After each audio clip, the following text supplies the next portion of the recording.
following program was provided by an independent producer solely responsible for its content. The opinions expressed do not necessarily represent the views of this station, its staff, board of directors, or underwriters.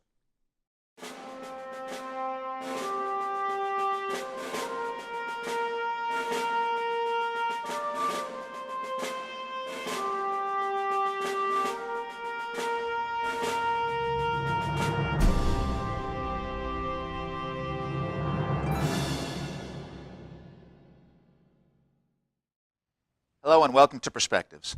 My name is David Schoeneman. I'm your host on this program. I'm also the alderman for Ward 3 here in Nashua. On Perspectives, we take a look at a variety of issues on a state, local, and a national level.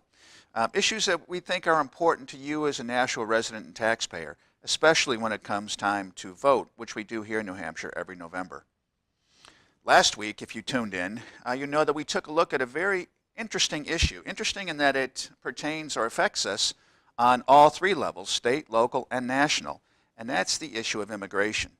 Now, immigration is a hot topic in the presidential race, as I'm sure you know if you followed along at all, and it's also been a hot topic here locally with legislation that was just passed last week called the Welcoming Initiative. I did a show to discuss a portion of the immigration issue that I think seems to be at the focus of some of the controversy that occurs over time. And that is what I call the new lexicon of immigration and the new lexicon.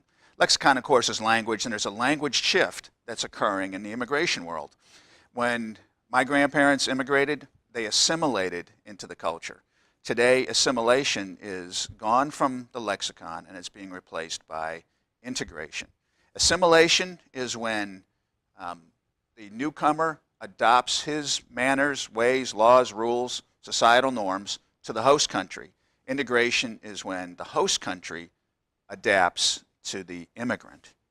Integration is another word for multiculturalism, or it leads to multiculturalism. Multiculturalism really doesn't work very well.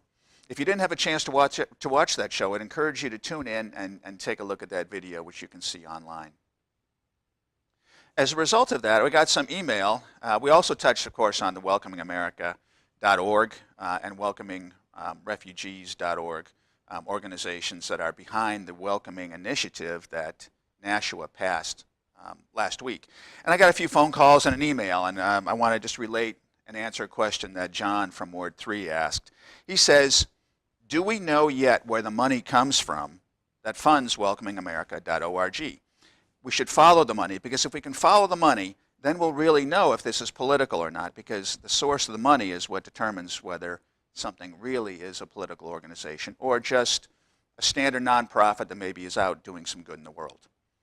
At the time that I did the show last week, we did not know the source of the funds from welcomingamerica.org, but we did some more research on it. We did find that George Soros is behind Welcoming America. It's very interesting. Now, Welcoming America website, John, is silent on where they get their money. Alderman Siegel took a look at where their funding was from, according to their reports, and they were silent on the major source of their funds. George Soros is not so silent. I went to George Soros' website. He has what's called the Open Society Foundation. And if you go to Open Society Foundation, just do a Google search, find it. It's probably opensocietyfoundation.org. That's George Soros' organization that funds the initiatives that he stands for. And I did a word search on Welcoming America, and we find that Welcoming America is a recipient of funds. They're a grantee of the Open Society Foundation. So George Soros funds Welcoming America. And John, that's the source of the money. And I think that whether we like George Soros or not, no one is going to say he's not political. He's a political figure, very progressive, has a particular agenda, and he's funding Welcoming America. I believe that Welcoming America matches his agenda, George Soros's goals, and that's why he funds them. So we find that money comes from George Soros. We find that the Clinton Foundation also links to Welcoming America. And again, whether we like the Clinton Foundation or not, no one's going to deny that it's not political. No one's going to say it's not political. So George Soros, political organization tied in with Welcoming America. Clinton Foundation, clearly a political organization tied in with Welcoming America. We have Welcoming America slogan is Stronger Together, which of course is the same as Hillary Clinton's campaign. It's clear, John, and I thank you for your question, that Welcoming America is a political organization, and unfortunately, this was not vetted properly by the City of Nashua and the Board of Aldermen, in my mind, and the City of Nashua has adopted a resolution which essentially endorses an obviously political organization on a particular side of a very difficult question. That's the question of immigration. So thank you for your phone calls and email. I will certainly read these on the air if you have a chance to comment on a particular show. If you have not seen that show, please take a look at it. We're moving off of immigration today and back on to something that's very important for us here in Nashua, and that's the educational issue. In March, I believe March 16th of 2016, the Telegraph ran an editorial that's dealing with a very difficult educational system here in the state, and that was the situation up in Croydon regarding school choice. And as the Telegraph analyzed the resistance that the Croydon families who wanted to send their kids to a better school were facing, they named that resistance, or said it came from what the Telegraph calls, the educational industrial complex. I've talked about the educational industrial complex on this show before.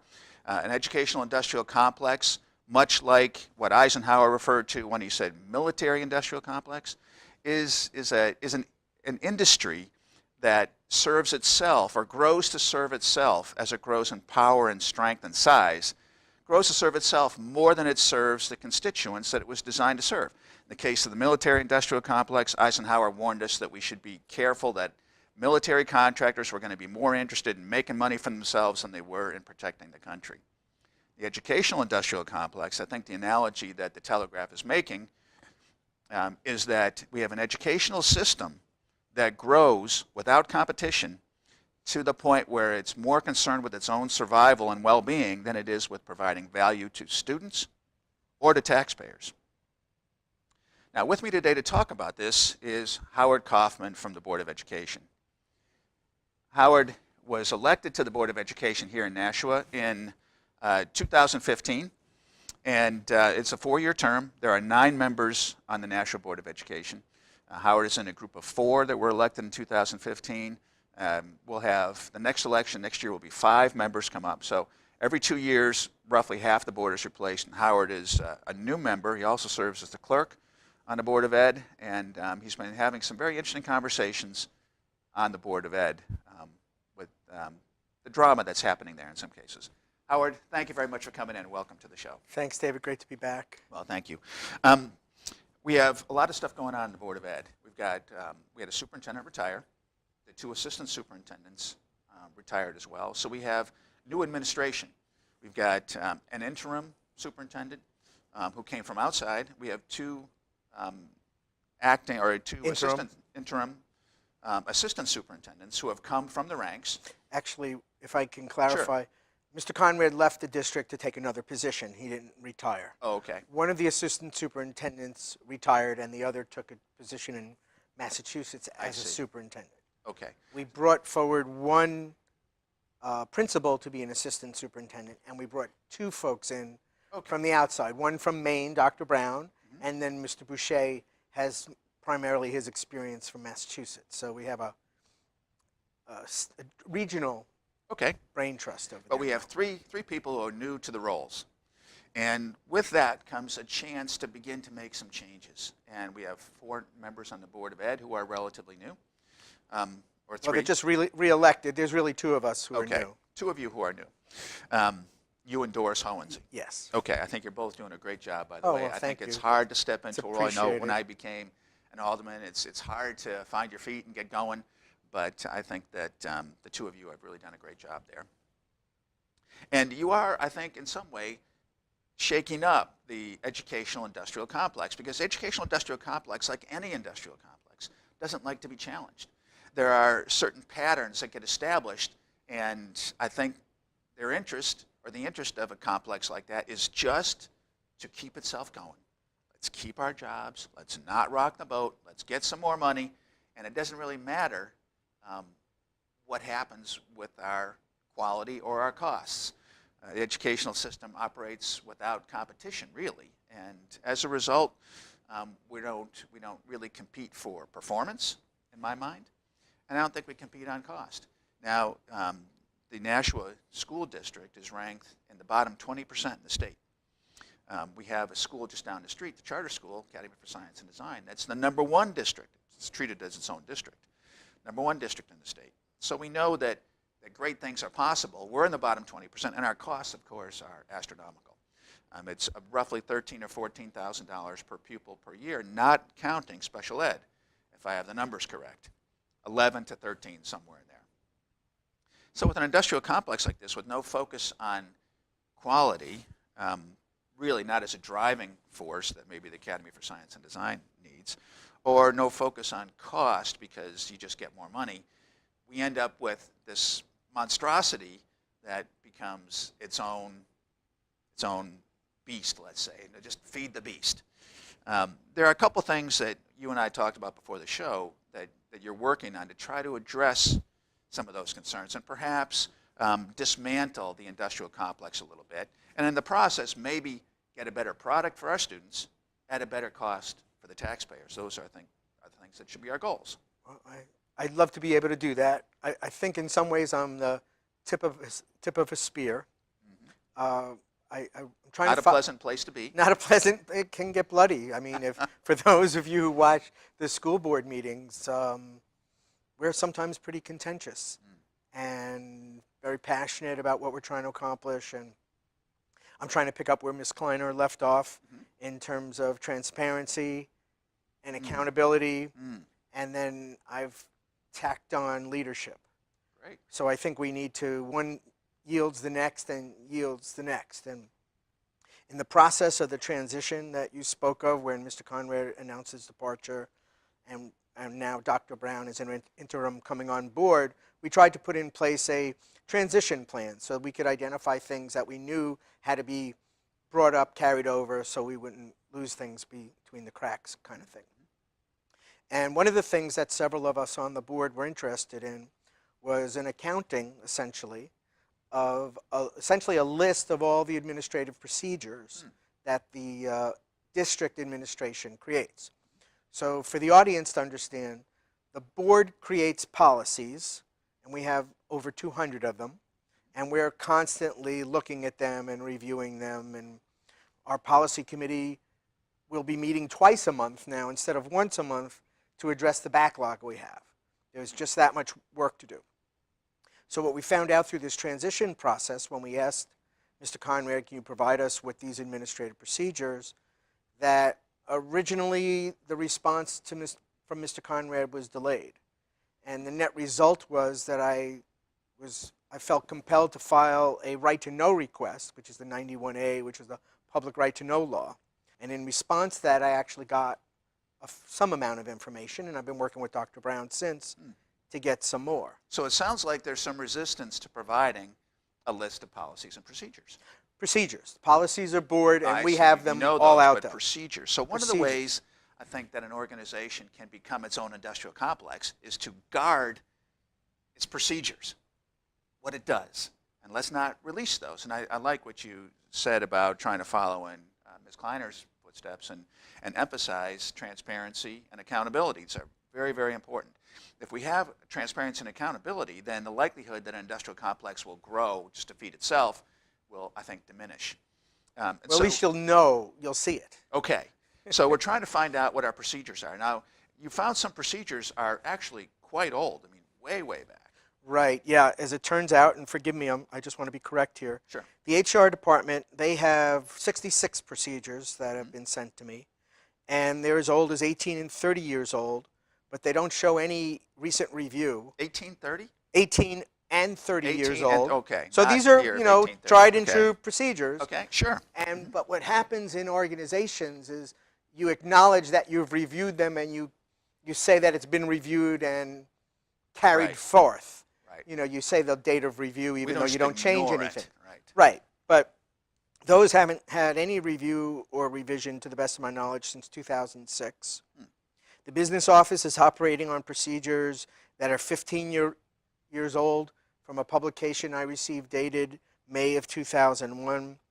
The ELL department, our English language learners, Student Services, their procedures are 10 years old, and their publication was dated in July of 2006. And then the Custodian Handbook also goes back to August 2006 as publication date. So as someone as a trained project manager, trust me, you live and die by your policies and your procedures. And it's shocking to me, sadly, that our procedures are so way out of date. Well, why does a project manager need policies and procedures to be updated? Or why does a competitive organization need it? I think the answer is a rhetorical question, but the answer, I think, is that if a company or an organization wants to maintain its competitiveness, they have to stay current. And that means you stay current with your product offering, you stay current with your cost structure so that your pricing is right, and you stay current with the way you conduct yourself. And policies and procedures are about how we conduct ourselves. So the fact that there's no pressure to compete, I think, causes us to leave policies and procedures 30 years, procedures, excuse me. And you have to appreciate the distinction. Yes. It takes a while because you want to say policies, but Sure. procedures implement policy. Okay. And in the way the board is structured, that's in the purview, that's the role of the administrators. The board has sorry to mess the microphone. The board has very little influence on the content of an administrative policy. I see. And there's resistance on the board getting involved. Some of the board members might say, well, you're going too deep. You're imposing some micromanaging onto those procedures. You're telling In other them words, don't what open to the do. box. Don't look in this box. Don't look in this box. Well, I think And that if we want to have accountability and scary. transparency, we need to look in the box.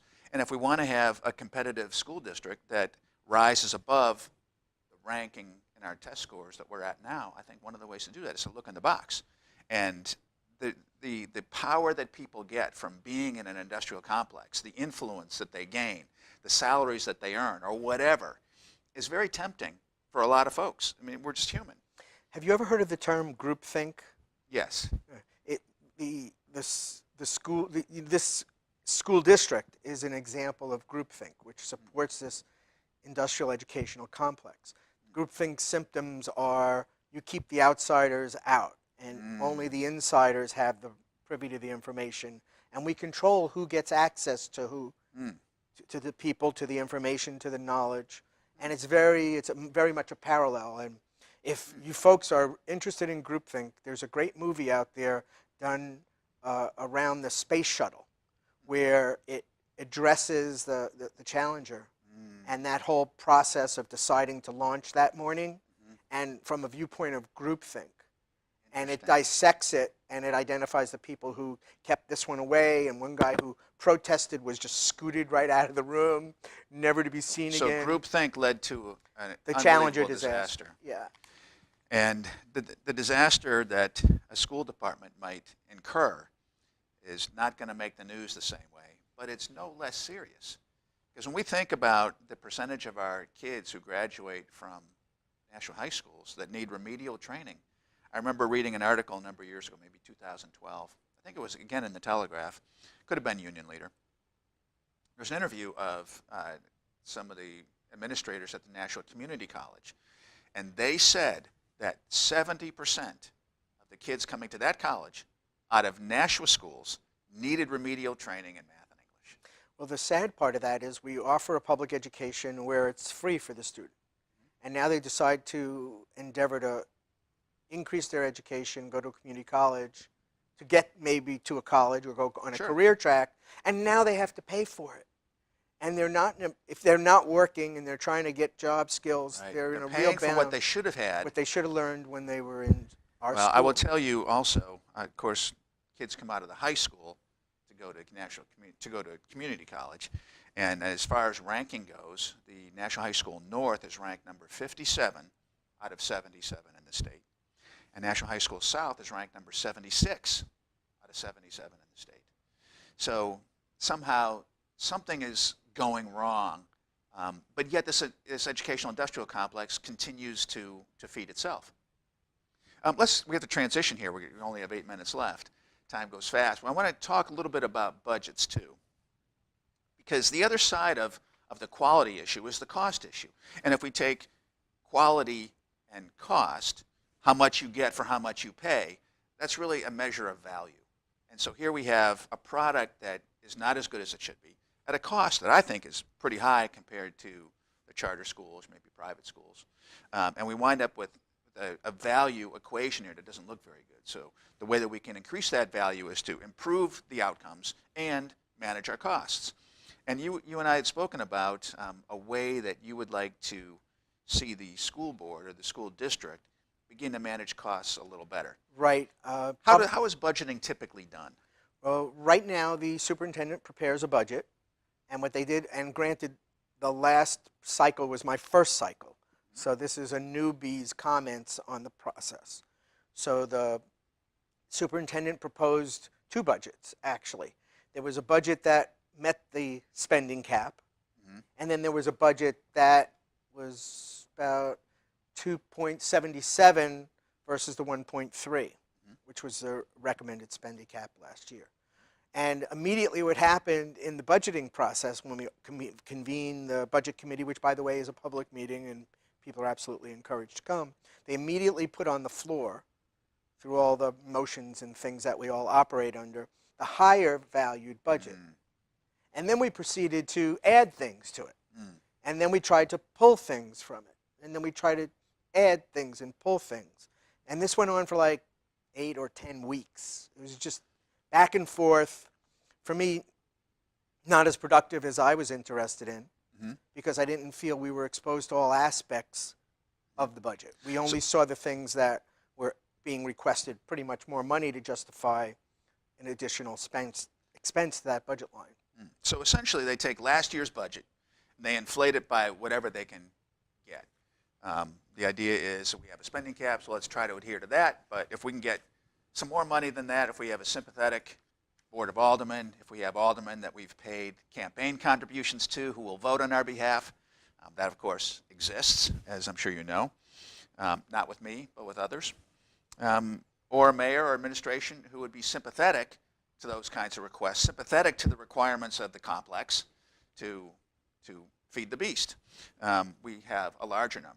Now, what has happened just generally in terms of enrollment? Has enrollment been rising or decreasing? I think we're down, I don't know the exact percentage or number. It's down from 12 about to 11. I mean, it's been decreasing over the last So we have period declining of time. enrollment, but increasing budget. Right, and I believe the head count in terms of teachers and other staff is relatively, I mean, we were told that we lost 70 positions, I think over 7 or 10 years. Dr. Brown, it'd be interesting in her analysis of the budget.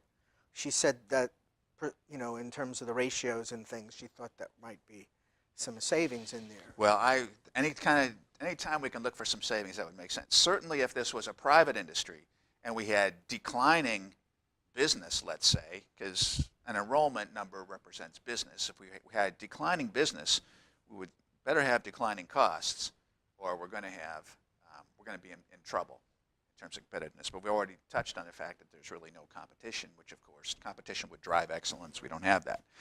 Now you had a proposal that you'd like to take to the board to budget a little bit differently. Tell us what that to really look at the budget process differently, because it's just each member having our own little pet thing, and we want to increase it.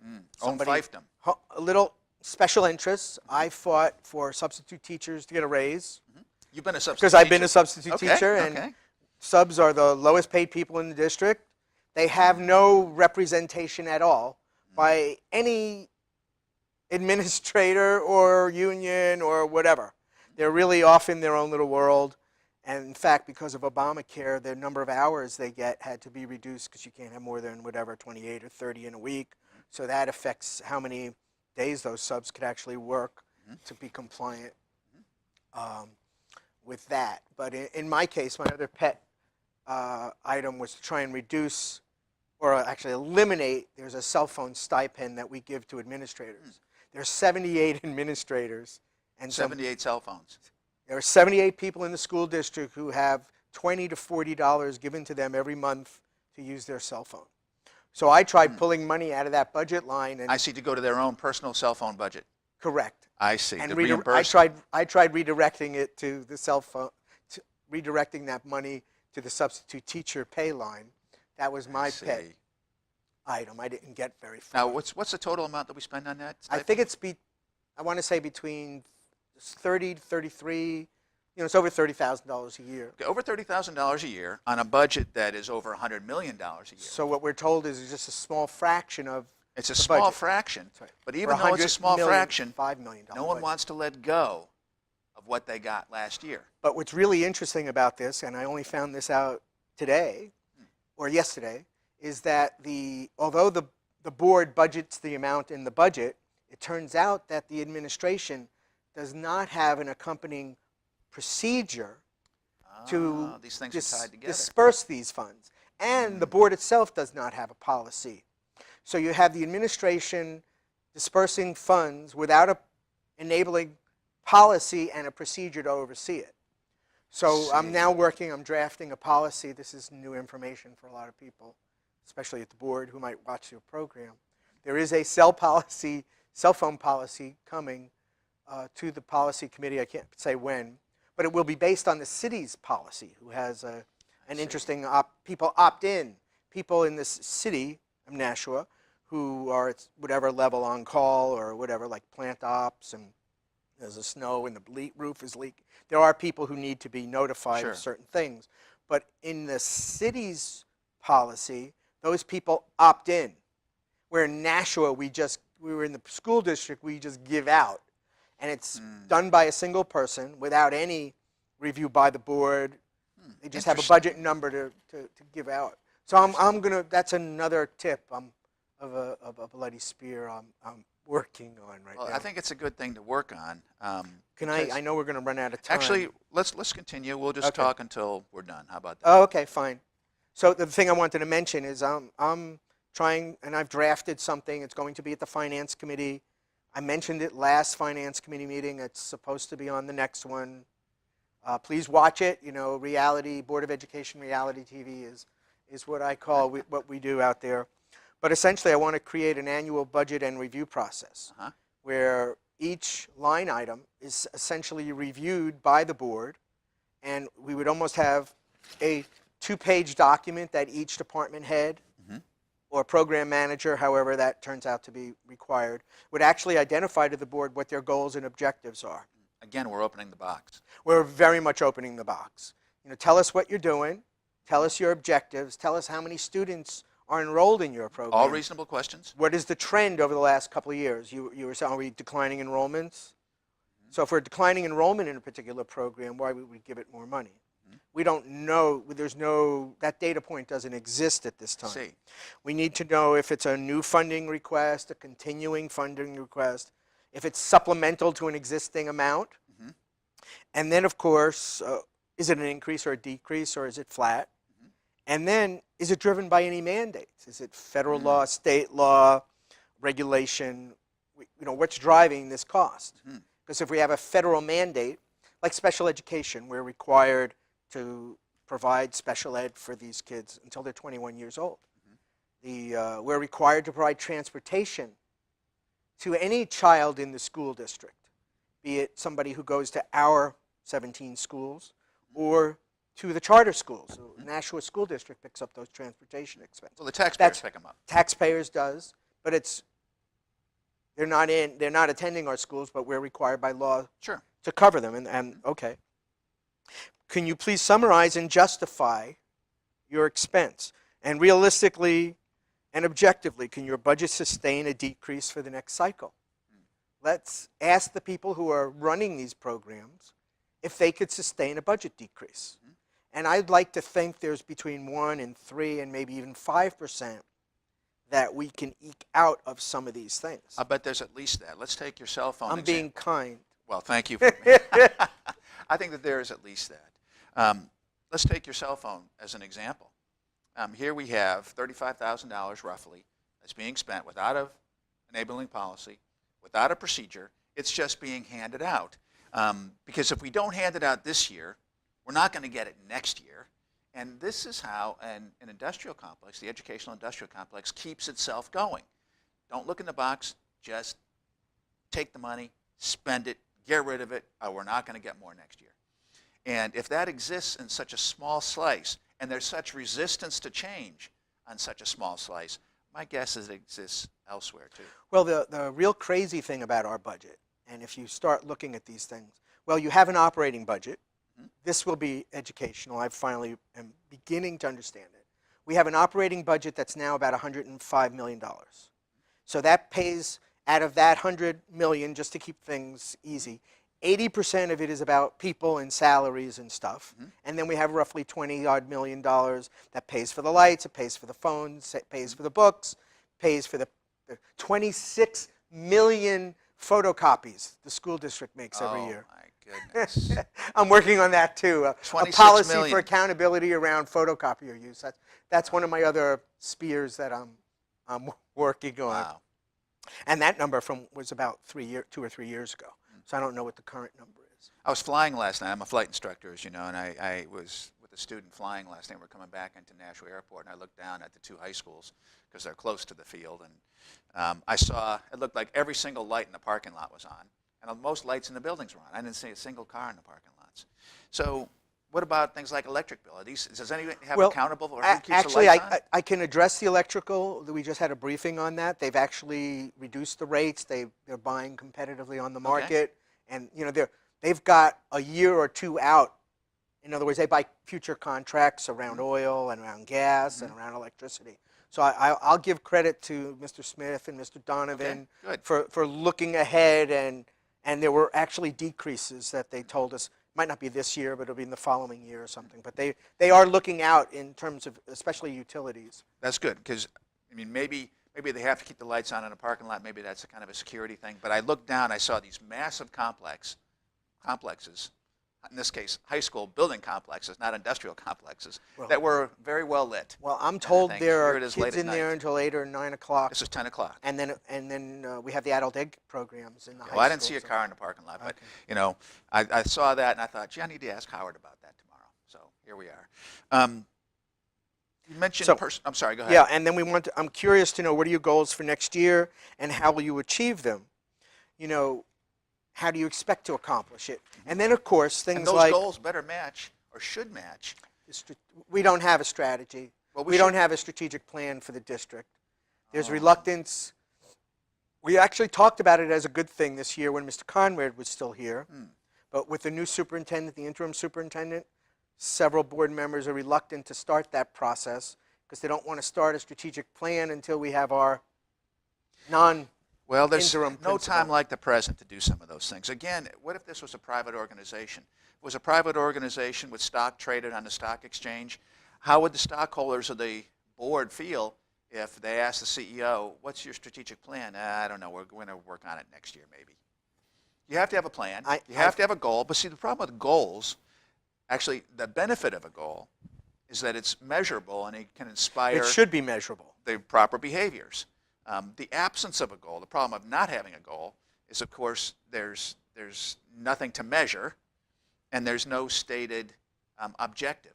And the industrial complex loves not having goals. Can I just say something about goals? Sure. I taught a course called Work Ready. And some of you might be familiar with it in New Hampshire. In Nashua, it's currently still being taught, where if you're looking for work, this program will help you get some of your job skills back so you can be better prepared. So when I taught the course, I talked about goals and objectives. And I just want to use an acronym. It's SMART, S-M-A-R-T. They need to be specific. They need to be measurable. They need to be achievable. They need to be realistic. And they have to have a time frame attached to it, that we want to do this in the next 6 months or whatever. So if you have a SMART goal, then you actually have a lot of pieces to the puzzle. And you can't have too many, because then you're overwhelmed. Can I say something about goals? You've been into National High School North, of course, and I've been there a number of times. We have meetings there, and I want to just see if I can find and read to you what their motto is. Let me just see if I can find it here. School mission statement for Nashua High School North. And how does this sound as a SMART goal to you, okay? The mission of Nashua High School North is to create a safe, respectful community which embraces our diversity and provides a foundation for lifelong learning while promoting intellectual growth and personal responsibility. Is that a well-stated goal? Well, I think it's ambitious, but it doesn't say I want everybody to graduate capable and competent. Where's excellence in there? I don't see excellence or in there. even citizenship. Now, we go into North every 2 weeks. That's where we have our board meetings. Right. It's a very nice conference room.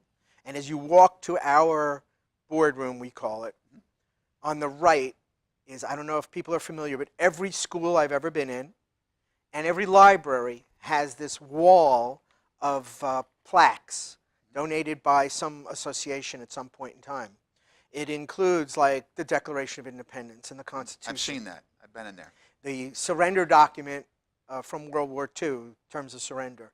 I think it even has a copy of just key documents in our history. And what makes me crazy about it, a lot of those documents are handwritten. They're not typed. Our students cannot read script, so they can't read our founding key documents. Goodness. And that we want to produce citizens. Right. That scares me. I remember going into like a market basket, and the young lady here, give her a credit card, and it says, check the signature on the back. She said, it wouldn't matter, I can't read script anyway. And we've got to do better. We've got to do better. This is important. It's important for the students, and we're spending all this money. For the citizens, my goodness, taxpayers. we invest in our children. We want them to have a good education.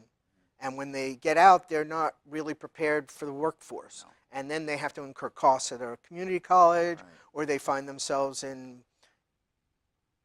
I saw a statistic just the other day, 70% of college graduates might be living in their parents' basements. Yeah. And these kids have gone to college in some cases, and they're saddled by debt that they can't repay. When I got out of college, we had multiple jobs to choose from. I can't imagine trying to get out now. So we want to set goals. I think that SMART acronym is great. And we want to ask the departments to justify the expenses, because we got to open up that box and take a look in there and achieve the transparency and accountability. To really we got to break down this industrial complex. So I'm almost done with my list. Okay. After the accomplishments from the previous year, what program improvements would you suggest or recommend? So I'm asking the directors, the people who are running this thing on a daily basis, how would you improve your program? And here's the key thing, back to the budget piece, is describe for me your budget sources. This is very interesting. So we talked about an operating budget, $105 million. In addition to the operating budget, there's and I'm not even sure what they call it, you would be more familiar, there's a benefits package that the city provides to every employee, and the city picks up the school district employees' benefit expenses. Okay. And I think that's somewhere around $33 million. Okay. So that's not in our operating budget, that's paid for by the city. Then, of course, we have a capital budget, which is really maintenance on the maintenance on high schools. We need to repave the parking lot. We need to repave these heaters and boilers, and some of our schools really need some heavy-duty maintenance. And I remember we went to the aldermanic meeting, and I think it was Alderman McCarthy was speaking to this, and we should have 7% of our operating budget be reserved for and allocated to future maintenance. And we have maybe less than $1 million out of $100 million, so we're not even in the ballpark. I think maintenance doesn't factor high on the list of those who want to keep an industrial complex going. Well, unfortunately, it becomes catastrophic when bodies it fails. And salaries. Right. We have More 1 million employees. square feet in the school district of educational space. Wow. It's amazing. But beyond the operating and the capital budgets and whatever is the city budget that's giving us money, there's also federal grants for Title I, Title II, Title I. Title I are the schools that receive a free lunch for their students. A certain number of kids are eligible for a free or subsidized lunch. Those become Title I schools. Title II is when you can use federal money to pay for professional development for teachers for specific purposes. I'm really not sure what Title III is. I don't recall. There are Perkins grants. There's the New Hampshire State Board of it's New Hampshire State Education, and then I believe also the New Hampshire Board of Education that gives grants. Now, in the last review process, it's well, to the administration, could you please share with us the Title I budget so we can review it? And the answer was, not wanting to open up the box, well, that's not part of the operating budget. You really don't have to worry about that. So I'm not really sure how much money is in those combined Title I, II, and III budgets. It's, I think, a couple of $1 million.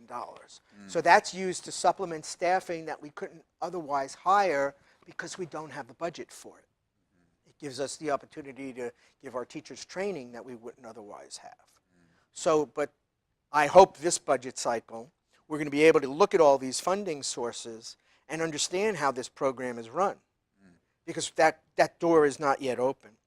And I was also wanting to get project funding and metrics, historical spreadsheet over the last couple of years, showed project data for the last 5 years, including enrollment funding, average grades, and graduation rates, stuff like that. Very important to take a look at these things. And then, you know, here's the thing I want to do is there anything the board can help you with? Sure. Do you need a policy change to implement something? So, and then of course any additional comments. So this is in the wind, and really the reason why I asked you to be here was to bring these things forward, because it's going to take the public's help to get some of these things in motion. Well, I think there's going to be resistance. That's because of the special interest in keeping that industrial complex going. We have to keep the public out, not look too closely. But what happens is that we don't get the outcomes we need, and of course, our costs are too high. Can I tell you one other thing that happened? Sure. We had a couple of weeks ago, well, it's probably a couple of months by now, we had parents and teachers from, I want to make sure I get the school right, Mount Pleasant. Mount Pleasant, okay. And this particular school has had issues on the second floor with ventilation and it overwhelming. Oh, It's Ward 3. Ward 3, so you've heard about this. Yep. So the board was looking at putting in air conditioners. And it just so happened that, and that was discussed in a finance committee, we were coming back to the board to talk more about it. And it turned out that the parents and teachers came into a board meeting, and that was the night the administration mentioned they weren't going to do anything there. And that was before they reported back to the board, so it was just kind of the administration, we can't do that when we have to do it somewhere else, we don't have the funds. And that produced a lot of visibility at the board level. Yes. The next finance committee meeting we had, we went to the school, and then when we were finished with our basic meeting, we got a tour of the school. The rooms, they have a huge freezer type thing occupying a big corner in the dining area, the kitchen, all sorts of things. And the net result was the parental and teacher involvement, the visibility they gave to us. You know, interestingly, the board reallocated funds to put in those air conditioners on the top floor. I think they were looking at replacing some equipment because the food service budget has money to replace capital equipment, so maybe it's smaller, runs more efficient now, and they were going to move something outside that was maybe a 10 by 10 freezer or whatever, refrigerator, move it outside, and oh, now we have all that extra space inside. So parental and involvement, community involvement really drives a board attention. Yes, I think so too, and I always encourage people to. And I have to tell you, I'm sorry, I have it in my car, I forgot to bring it in, but I was jokingly saying that, you know, we need the parents and the community to make these, and the staff to make these issues known to the board. So if we don't hear about it, we can't act on it. I see. And the people are our best conduit, and our teachers who are in the rooms, and our staff who knows what's going on. Please bring the issues to the attention of the board. And I commented about, you know, if we need these things, I'll join you at City Hall and I'll carry a pitchfork with you. And after the repairs, the maintenance or changes were made at the school, the PTO and I don't know if the teachers came in that day, but they presented me, the board, with a stack of thank you notes from the kids. Nice. And a golden pitchfork. You know, the kind of that you use, well, it's about this long with the 4 tines, heavy duty, and it was signed. Wow. It's in my car. I should have brought it in. But it was all done in, they played with it. Sure. They turned a lemon into lemonade. There you go. And they acknowledged what some of us on the board were encouraging to happen, which was to upgrade that equipment. Well, I think it's great. I certainly had heard some of the stories too about Mount Pleasant, and I think that I was very grateful when I saw the board do what they could do to help out these folks. That was really pushed along greatly by the members of the community who spoke up for that school. It's very important too. So I'm glad you came on the show to talk about this, because if we're going to begin to get accountability, the only people that really are going to effectively demand accountability are the voters. Absolutely. That's where it comes from. Someone asked me the other day, what can we do about our high taxes? Well, talk to your elected official or vote for someone different next time. If the person you put there isn't doing what you want, vote for somebody different. But have a voice. You do have a voice. Use it. And it's necessary. Now, if you've spoken with Doris Hoense here. Doris, personally, I think Dr. Mortaki and Ms. Hoense, two board members, are the two most important, most informed people about educational policy in our school district. Wow. Dr. Mortaki's in the State House, and I know Ms. Hoense writes the laws that find their way into the State House. And that expertise is invaluable to us. And there's a lot of issues going around with the competency-based instruction, which is state mandated, so we need to do that. But what the district did was they implemented a competency-based grading system. And they developed it on their own, pretty much. It wasn't based on any research done at some think tank or some school district our size, where this is what they did and they saw how the grades were going to go and all this other stuff. And we did a survey back in, I'll get the date wrong, maybe April or May, toward the end of the school year, where we asked parents, the teachers, and the students what they thought. 54% of our teachers didn't want to continue with it. 80-something% of our parents, I think it was 84, didn't like it. And over 90% of the kids. Now that survey, that grading survey, has really never been discussed. It's one of those surveys that went out there and the administration has continued to implement. They didn't get the results they wanted from the survey, so let's forget about the survey. And so then what they did is they had a presentation which they gave to a group of teachers who were in for training, and said, if we do this, this, and this, will this take away some of your concerns about the X2 system, which has been awful for parents, teachers, and kids?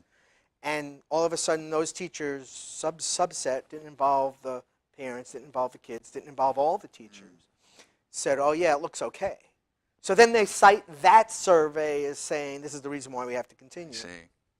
Then we had another survey, which was the climate survey, which was done in April, where the teachers were really, and the staff, everybody, was it was done. We paid University of New Hampshire to do it, so that the union insisted that it be done by a third party, not be done in-house. Smart. Yep, very smart. So we got those results sometime in June. We got one report, which was a summary report, and nothing else. So being a little bit handy with spreadsheets and databases, I extracted the data out of the report and I produced a school-by-school report. Just today, I got an email that said, and I was going to bring it up at the next board meeting, so the timeliness, we should have had it earlier, but UNH has since given us the data, and what was a 300,000 page report or something, I haven't looked at it, 300 pages of more reports. And we're so lucky we have a young lady that works for us, for the board, to help us understand the data within the district. I hope we hand this off to her and let her go data diving. Well, that's great stuff to do, because again, we want to have good information. But the thing about this climate survey, it hasn't been addressed yet, hasn't been spoken of at the board yet. So we did that in April. Here we are now in October. And I asked about this at a board meeting not too long ago. He said, oh, the climate, school climate, the survey is very much a priority of ours. So now we have the data. I'll be very interested to see the transparency, the accountability, and the leadership on the Right. part of the administration to dive into this climate survey. So we had a couple of schools that people loved. The teachers loved working there, would recommend that their friends bring their students there. Would they send their own kids there? But Yeah, then we had schools that wasn't the case. They didn't want nothing to do with. I had a conversation with one of the other aldermen regarding the educational industrial complex. Again, when the Telegraph was talking about that, they weren't talking about Nashua, but I think we're dealing with it here. So I like that phraseology. We're dealing with it here. And in this industrial complex, it doesn't create a good environment for many of the employees either. This other alderman said what I'd like to know is what kind of environment does the charter school create for its teachers such that they can get excellent teachers at At a lower rate. at half the price that we're paying here in Nashua. So we have teachers that are unhappy, making big dough. Maybe that keeps them here even though they're unhappy. But what are we doing in this district? What are the other schools doing so well that they have an environment that people love to work in and they're willing to work in? It's the best school in the state. Clearly they have very good teachers. They've got something going on. They got something going on there that I the think industrial complex doesn't want to acknowledge or look at. I think we have a lot of highly motivated teachers. Mhm. I think that they're trying, as a substitute teacher, what I observed being there were people who were doing what they could to help these kids learn. And, when you go into a classroom and you see what's going on, everybody has to show up that day. The teachers have to be there. They're focused on their lesson plans and they're doing their thing. The kids have to show up and be willing to learn. And So that environment's as a important. substitute teacher, it's sink the sub. But I felt, I treated the students that I worked with, I was very straight up with them. And the first thing I would tell them is keep your hands and feet to yourself. Do not mess with anybody else or their stuff. And then the negotiations would begin. Well, what if I touch somebody? I said, just keep your hands to yourself. But and then when you'd come back the next time, they would say, oh, can I say your rules?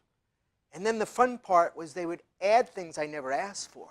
Because the kids want the structure.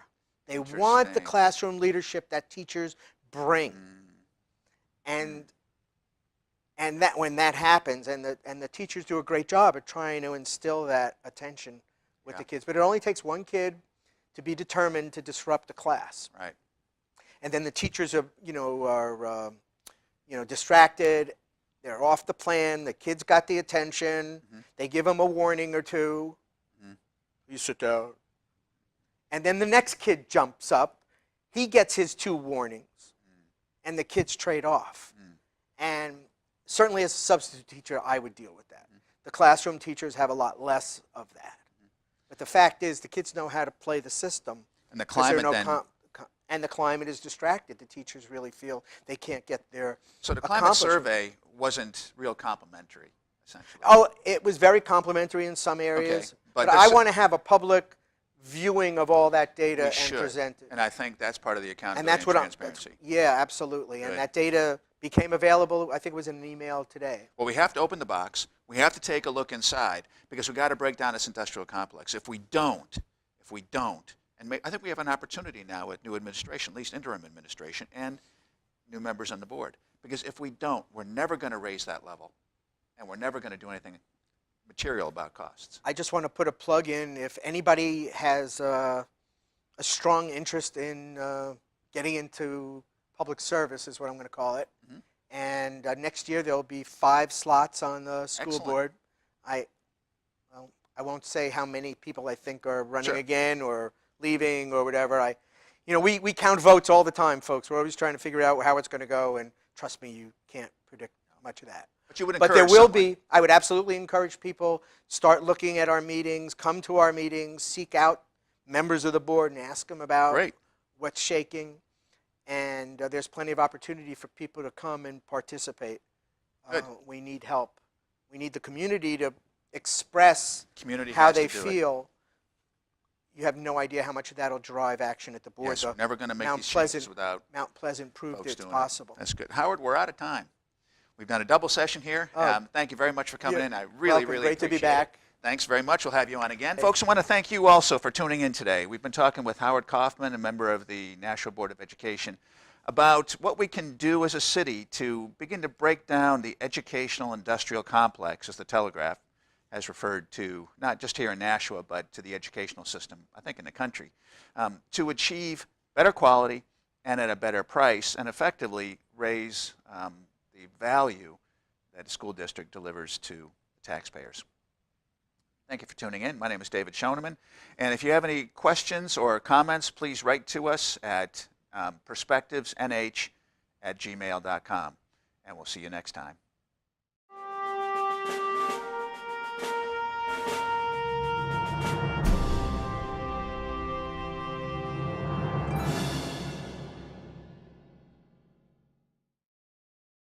The preceding program was provided by an independent producer solely responsible for its content.